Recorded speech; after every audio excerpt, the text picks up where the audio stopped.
तो कहानी की शुरुआत में हमें बताया जाता है कि कई साल पहले दुनिया पर देवताओं और राक्षसों का राज हुआ करता था, जिनमें से एक देवता ज़्यूस के बेटे परस्यूस ने क्रैकन नाम के एक खतरनाक राक्षस को मारकर इंसानों की रक्षा की थी। पर अब वो एक आम इंसान की तरह जिंदगी जी रहा था, जो कि उसने खुद चुनी थी। हालांकि उसके पिता ज़्यूस ने उसके सामने देवता बनने का प्रस्ताव रखा, लेकिन परस्यूस ने अपने पिता के इस प्रस्ताव को ठुकरा दिया। यहाँ तक कि उसने इंसानों की ही तरह कई कठिन परिस्थितियों का सामना भी किया, जिस बीच बीतते हुए समय के साथ किस्मत ने उससे उसकी वाइफ को भी छीन लिया, जिसकी आखिरी इच्छा थी कि परस्यूस उनके बेटे को एक देवता या योद्धा बनाने के बजाय एक आम मछुआरा ही बनाए, क्योंकि इस तरह से ही परस्यूस और उसका बेटा खतरों से दूर रहेंगे। इसलिए उसने कभी भी अपने पिता यानी कि ज़्यूस को याद नहीं किया। साथ ही वो अपने बेटे के साथ एक आम मगर खुशहाल जिंदगी जी रहा होता है। मगर एक दिन परस्यूस से मिलने के लिए ज़्यूस खुद आते हैं, क्योंकि उन्हें परस्यूस की मदद की सख्त जरूरत थी। वो उससे कहते हैं कि लोगों ने अब देवताओं को पूजना बंद कर दिया है, जिस कारण देवताओं की शक्तियां दिन प्रतिदिन कम हो रही हैं, और जैसे जैसे देवता कमजोर होते जाएंगे उसी तरह उनकी बनाई सारी चीजें या रचनाएं भी नष्ट हो जाएंगी। अब जब ज़्यूस परस्यूस से ये सब कह रहे होते हैं, तभी अचानक से वहाँ पर हल्का सा भूकंप आता है, जिसे देखकर परस्यूस समझ जाता है कि ये टार्टर्स की दीवारें कमजोर होने के कारण हो रहा है, जो कि असल में एक ऐसी जेल है जहाँ पर कई सारे खतरनाक और विशाल दैत्य कैद हैं, जिनमें से एक ज़्यूस के पिता क्रोनोस भी हैं। यहाँ ज़्यूस परस्यूस से बोलते हैं कि दिन प्रतिदिन टार्टर्स की दीवारें कमजोर होकर टूटती जा रही हैं, और अगर टार्टर्स तबाह हो गया तो क्रोनोस आजाद होकर पूरी दुनिया को खत्म कर देगा। साथ ही अगर लोग ऐसे ही देवताओं को भुला देंगे तो हम भी पहले की ही तरह अमर नहीं रह पाएंगे, मतलब कि अब हमारी भी मौत हो सकती है। जो सब बातें सुनकर परस्यूस उनसे पूछता है कि आखिर वो उसे ये सब क्यों बता रहे हैं, ये तो देवताओं की समस्या है। इस पर ज़्यूस बोलते हैं कि क्रोनोस को रोकने के लिए उन्हें उसकी मदद चाहिए, जिसके लिए परस्यूस इनकार करके उन्हें वहाँ से चले जाने के लिए कहता है, क्योंकि वो नहीं चाहता था कि वो और उसका बेटा इन सब मुसीबतों में फंसे। जो बात सुनकर ज़्यूस भी उदास मन से चुपचाप वहाँ से चले जाते हैं। अब इसके बाद ज़्यूस अपने भाई पोसाइडन और उसके बेटे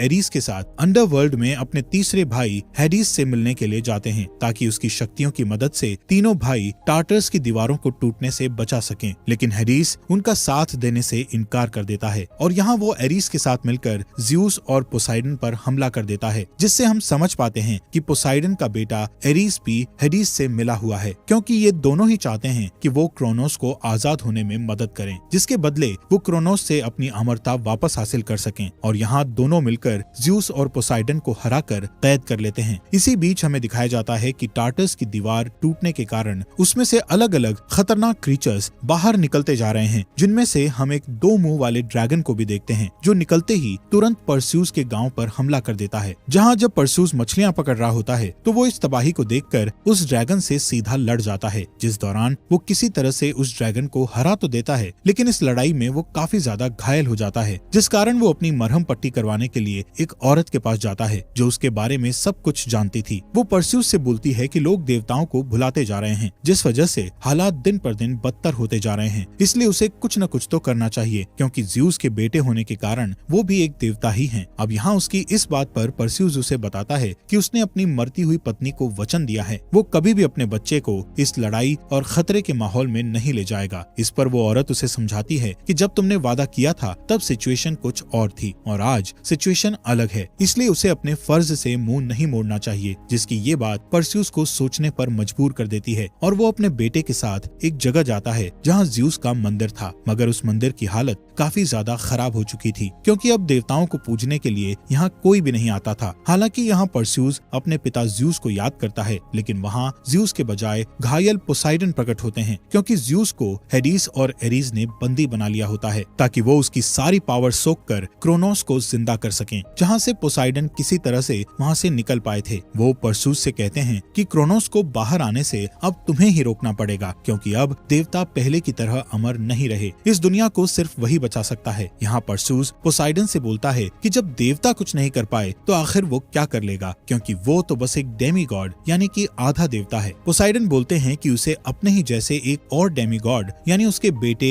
एग्नोर के पास जाना होगा। वो इस वक्त रानी एंड्रोमेडा के राज्य में कैद है। फिर वो तुम्हें हेफेस्टस नाम के एक आदमी के पास लेकर जाएगा जिसने टार्टस का नक्शा तैयार किया था, जिससे वो वहाँ पहुंचकर क्रोनोस को रोकने के साथ ज्यूस को भी बचा सकते हैं। यहाँ पोसाइडन अब कमजोर पड़ते जा रहे थे, इसलिए वो अपना त्रिशूल परस्यूस को सौंपकर मिट्टी बनकर गायब हो जाते हैं। मतलब कि यहाँ उनकी मौत हो चुकी थी। अब ये देख परस्यूस अपने बेटे को वहीं छोड़ वहाँ से सीधा रानी एंड्रोमेडा के पास पहुंचकर उन्हें सब कुछ बताता है, जो परस्यूस को पहले से ही जानती थी, क्योंकि परस्यूस ने क्रैकन से उनकी जान बचाई थी। इसलिए उन्हें परस्यूस की बात पर विश्वास हो जाता है। यहाँ परस्यूस एग्नोर से मिलता है और उससे बोलता है कि उसे पोसाइडन ने यहाँ भेजा है। यहाँ अपने फादर का नाम सुनते ही एग्नोर उसे यहाँ से चले जाने के लिए कहता है, जिस पर परस्यूस उसे बताता है कि उसके पिता पोसाइडन की मौत हो चुकी है और वो ज्यूस का बेटा होने के साथ उनका भाई भी है। यहाँ परस्यूस उसे समझाता है कि देवता अब पहले की तरह अमर नहीं रहे, इसलिए उन्हें कुछ भी करके ये सब कुछ रोकना होगा, जिसके लिए वो उन्हें हेफेस्टस नाम के आदमी के पास ले चले। अब यहाँ अपने फादर की मौत की खबर सुनकर एग्नोर उसकी बात मान जाता है। फिर रानी एंड्रोमेडा, एग्नोर और परस्यूस कुछ सिपाहियों समेत हेफेस्टस को ढूंढने निकल पड़ते हैं, जो कि एक अनजान आइलैंड में रहता है। अब इस सफर के दौरान एग्नोर परस्यूस से शेयर करता है कि हेफेस्टस भी असल में उनके फादर्स की तरह ही एक देवता था, जिसने पोसाइडन, हेडिस और ज्यूस के हथियारों को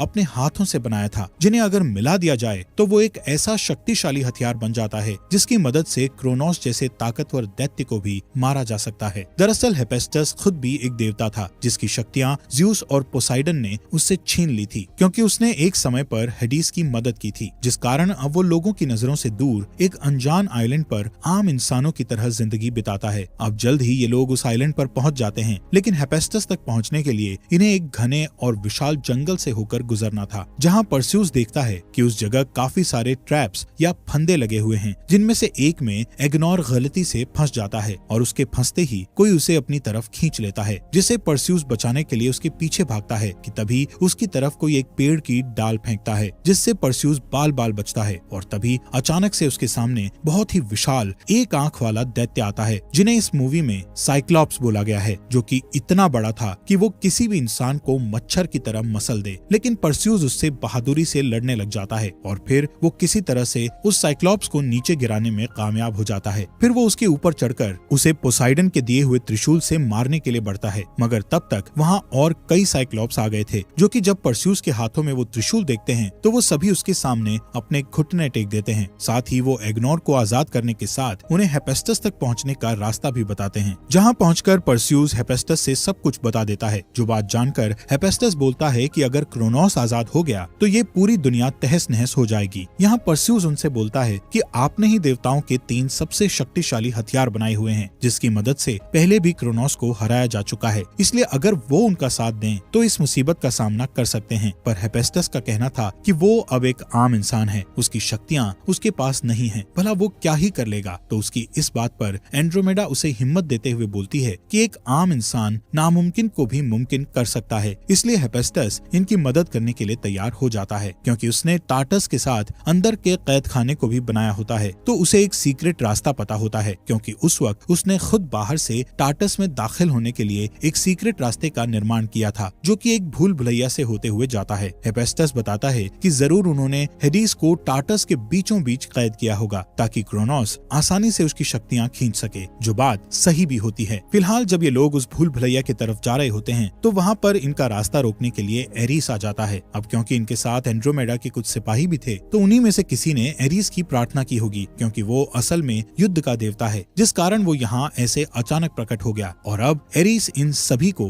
तगड़ी टक्कर देता है, जिसके बाद परस्यूस भी उससे लड़ने की कोशिश करता है, मगर वो उसके सामने बिल्कुल भी नहीं टिक पाता। हालांकि इन सब के बीच हेफेस्टस ने वो सीक्रेट डोर ओपन कर दिया होता है, जिसके जरिए ये लोग टार्टस में पहुंच सकते थे, और हेफेस्टस जल्दी से परस्यूस, एंड्रोमेडा और एग्नोर को उस दरवाजे के अंदर भेज देता है। लेकिन यहाँ एरिस हेफेस्टस की जान ले लेता है, जिसके बाद हमें परस्यूस और बाकी सभी को दिखाया जाता है, जो कि एक नक्शे के सहारे इस भूल भुलैया को पार करने की कोशिश कर रहे होते हैं, जहाँ रास्ते में उनके सामने मिनोटोर नाम का एक अजीब सा क्रीचर आता है, जिसे परस्यूस मारने में कामयाब हो जाता है। वहीं दूसरी तरफ ज्यूस, जो शक्ति खींचे जाने की वजह से अब कमजोर पड़ चुका था, वो हेडिस से कहता है कि उसने इन सब के लिए उसको माफ कर दिया है और अब वो भी उसे माफ कर दे, क्योंकि उसने हेडिस को अंडरवर्ल्ड में भेज दिया था। यहाँ दोनों ही एक दूसरे को माफ कर देते हैं और हेडिस फैसला करता है कि वो ज्यूस को यहाँ से आजाद करवाएगा। पर तब तक वहाँ एरिस आ जाता है जो हेडिस को ऐसा नहीं करने देता और उन दोनों में इस चीज को लेकर लड़ाई शुरू हो जाती है, जिस बीच एरिस ज्यूस के हथियार से